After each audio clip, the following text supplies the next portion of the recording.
Bonjour tout le monde, c'est FE10M, film en 10 minutes, et aujourd'hui nous vous présentons Whiplash, un film dramatique et musical. Si vous aimez bien la vidéo, n'hésitez pas à vous abonner et lâcher un pouce bleu. Sur ce, bon visionnage. Le film débute avec Andrew, un jeune batteur talentueux qui joue de manière artistique la batterie. Il se fait remarquer par Terence Fletcher, un maestro du groupe de jazz du Sheffer Conservatory, la meilleure bande de son conservatoire. Sans même lui dire bonjour, Terence demande à Andrew pourquoi est-ce qu'il s'est arrêté de jouer lorsqu'il est rentré dans la pièce. Bouche bée, Andrew recommence à jouer. Terence l'arrête tout de suite et dit qu'il ne lui a jamais demandé de jouer. Très agressif ce petit Terence. Ensuite, le maestro ordonne à Andrew de lui montrer ses bases. Terence ne semble pas impressionné et quitte la pièce sans même dire un mot.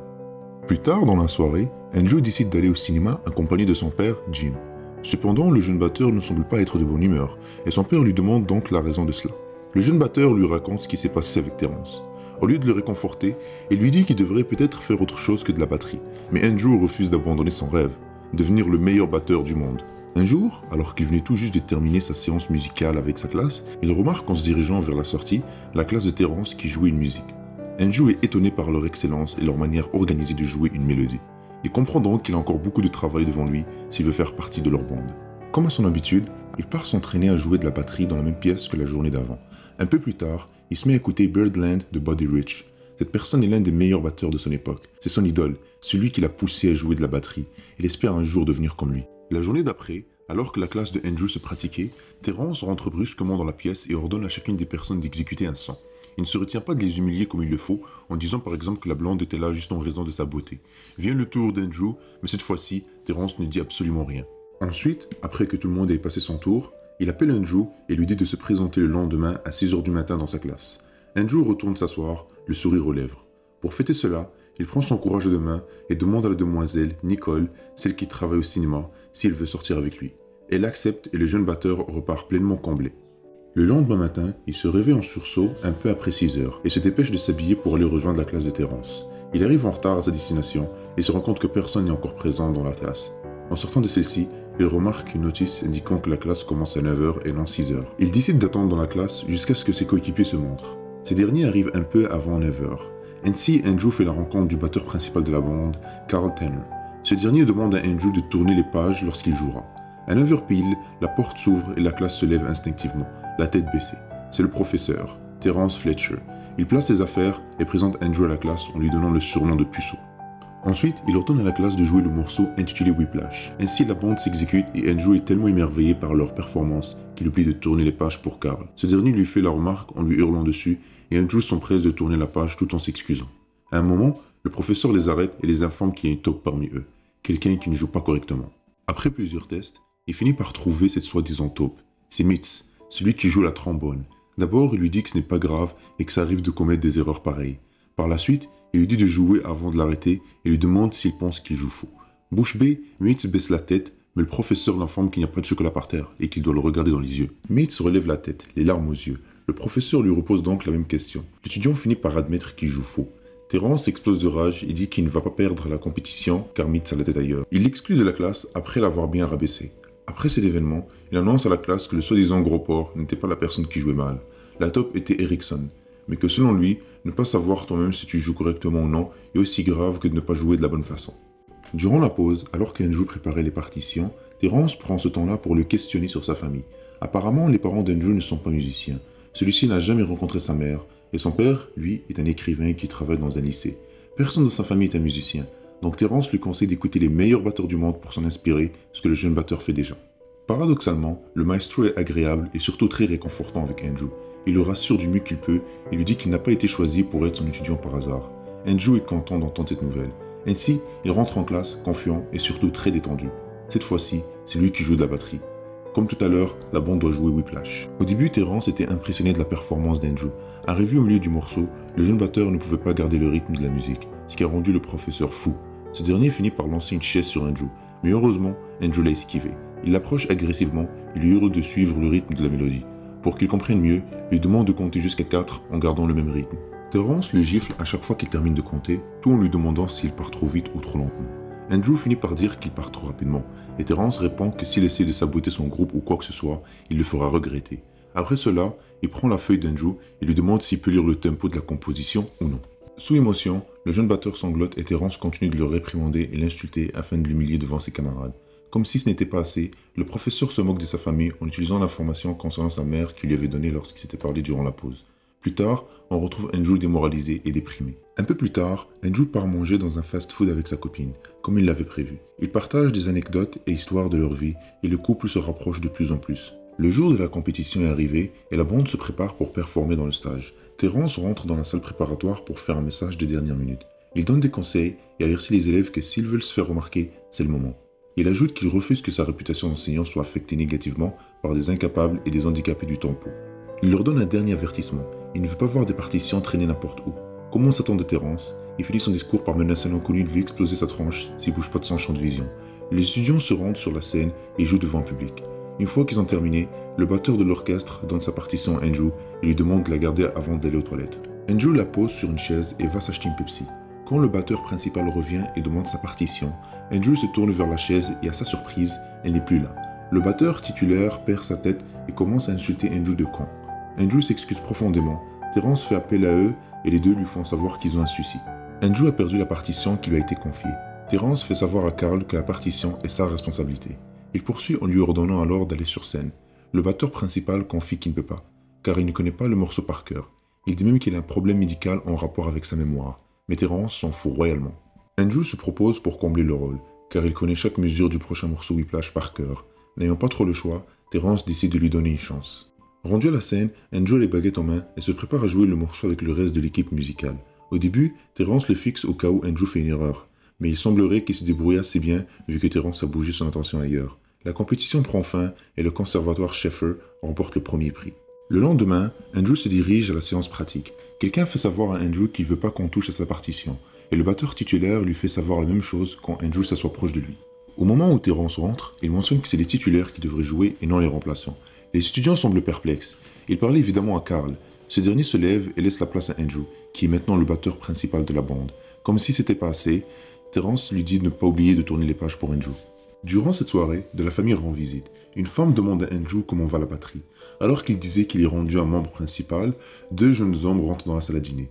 La femme présente commence alors à se vanter des exploits de ses fils et mentionne qu'il n'y a que du talent dans la table, avant de demander encore une fois à Andrew s'il se débrouille bien dans la batterie. Andrew se frustre et finit par quitter la salle à dîner. Lors d'une autre séance pratique, Terence demande à Andrew de rester après la fin et lui dit qu'il a rencontré un autre jeune qui faisait un swing doublé dans une salle de pratique. C'était la même technique que Terence avait vu Andrew faire qui l'a poussé à lui donner une chance de faire partie du groupe. Andrew est choqué de voir que Ryan est la personne dont Terence parlait. Terence voulait avoir le meilleur batteur possible pour la prochaine compétition. Pour cette raison, il a demandé aux deux de jouer pour en faire la comparaison. À la fin, le maestro complimente Ryan et critique Andrew pour son manque de tempo. Il ajoute que c'est ce qu'il aime de cet endroit. Il peut aller dans une salle de pratique et trouver quelqu'un qui peut être un nouveau titulaire. Andrew se précipite de faire savoir à Terence qu'il peut bien jouer ce morceau avant de se faire dire que s'il veut être de nouveau un titulaire, il doit le gagner. Plus tard, Andrew rencontre Nicole et lui fait savoir qu'il désire arrêter leur relation car il n'a pas le temps. S'il continue sa relation amoureuse, cela va affecter ses progrès et donc baisser ses possibilités d'accomplir son rêve. Nicole est dévastée par cette nouvelle et quitte le restaurant sans plus attendre. Andrew retourne alors pratiquer la chanson Caravane avec un pichet d'eau glacée au cas où il commence à saigner. Il joue alors jusqu'à ce qu'il commence à saigner des mains. Il plonge alors ses mains dans le pichet et reprend sa pratique frustré et surtout rempli de colère. Durant une autre séance de la bande Schaeffer, Terence présente le nouveau batteur qui a le sourire aux lèvres. Le pauvre, il ne sait pas ce qu'il attend. Terence demande à tout le monde de laisser leur instrument tranquille pour une minute et commence à jouer un disque. Il commence à parler d'un ancien étudiant sous le nom de Sean, qui était très talentueux. Terence était celui qui a remarqué quelque chose en lui. Terence leur dit alors de répéter le morceau de Caravane, mais Ryan a un problème de tempo. Terence demande alors à Andrew de tenter sa chance, mais il échoue aussi. Carl tente aussi, mais il échoue comme les deux derniers. Terence perd sa tête et commence à crier des injures. Terence fait savoir à tout le monde qu'il va continuer à tester les trois batteurs jusqu'à ce que l'un d'entre eux réussisse à jouer cette partie avec le bon tempo. Lors d'une des tentatives d'Andrew, Terence lui fait savoir que sa mère a bien fait de l'abandonner. Quand c'était le tour de Carl, Terence lui dit de jouer plus vite que lorsqu'il se branle. Pour terminer, il dit à Ryan qu'il ressemble à un petit lutin quand il baisse la chaise. Lors de l'une des tentatives d'Andrew, Terence finit à un moment par jeter un tambour contre le mur et frapper tout ce qu'il y a sur son chemin, en ordonnant à Andrew d'aller plus vite encore et encore. Andrew continue à jouer jusqu'à ce que ses mains saignent. Terence, ayant aucun souci, pousse Andrew de plus en plus jusqu'à ce qu'il lui dit d'arrêter et lui fait savoir qu'il est le titulaire maintenant. Le lendemain matin, c'est le jour de la compétition de Dandelion. Andrew est dans le bus et revoit sa partition. Soudainement, le bus s'arrête. Un des pneus est à plat et aucun taxi n'est disponible. Il décide donc de louer une voiture. En sortant du bureau, il oublie ses pilons sur la chaise où il était assis. Il rejoint alors sa bande en retard et Fletcher lui remercie sarcastiquement d'être venu malgré son horaire occupé. Il continue à l'insulter et l'informe qu'il ne jouera pas. Andrew est déjà assez énervé, dit que c'est sa partie. Fletcher répond que ce n'a jamais été sa partie. La seule raison pour laquelle il joue, c'est parce qu'il a réussi miraculeusement à jouer sans les feuilles. Andrew réplique en disant que c'est le meilleur joueur de la bande et que c'est la raison pour laquelle il devra jouer aujourd'hui. Fletcher objecte et hurle que la partie de la musique qu'il devrait jouer aujourd'hui a été prêtée et non donnée. Ryan tente de défendre Fletcher, mais Andrew se retourne et lui ordonne de fermer sa petite bouche de lutin et de bien tourner ses pages lorsqu'il jouera. Fletcher lui donne une dernière chance. Il lui dit énervé d'être au studio avec ses baguettes à temps, et que s'il fait une seule erreur lorsqu'il jouera, il sera exclu de la bande. Ainsi, Andrew se précipite vers le lieu où il avait loué sa voiture pour prendre ses pilons. Alors qu'il était au téléphone dans le chemin du retour, il dit à la personne avec qui il était à l'appareil d'informer Terence qu'il est dans le chemin. Soudainement, un camion lui fonce dessus. Malgré la douleur, il prend ses bâtons et se dirige vers le studio. Finalement, à sa destination, il est déterminé de jouer malgré la douleur. Il persévère mais finit par faire tomber un des bâtons. La bande continue tout de même de jouer, mais Terence leur signale de s'arrêter. Terence s'approche d'Andrew et lui dit froidement que c'est terminé pour lui. Juste après, il présente ses excuses envers l'audience. Andrew est enragé et finit par exploser.